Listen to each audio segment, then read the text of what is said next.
Kas ir tā visbiežāk pieļautākā kļūda CSDD eksāmenā? Zini kā, žēl īstenībā tas, ka mums nav pieejama tāda statistika, kas tieši CSDD eksāmenos ir tā biežāk pieļautā kļūda.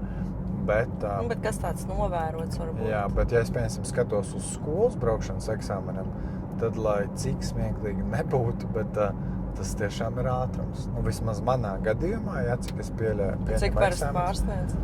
Nu, kļūda jau lielā kļūda ir sākot no +10. Un tas nav tā, ka tā kā es runāju ar +9 tad arī viss?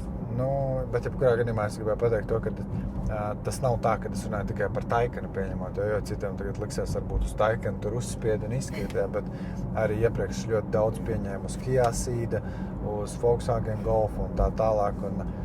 Nu jā, tomēr tas ir tas, kas visvairāk atkārtos. Protams, tur gājēji nepareizs stāvokļi un tā tālāk, bet es laikam tomēr uzsvēru to ātrumu un man uzreiz tad ir tāds pretjautājums kursantiem, kāpēc tā ir, jo to ir visvieglāk iemācīties ievērot. Labi, es nesaku par situācijām, kur tiešām ir zīme kaut kā paslēpusies, tu griezies un nepamani, bet tieši taisnie posmi, es tev varu paskaidrot, varbūt, kāpēc. No. Varbūt vienkārši tajā brīdī koncentrējies, lai tu ievērotu visus citus kaut kādus noteikumus, varbūt aizmirst tajā brīdī paskatīties tiem cipariņiem.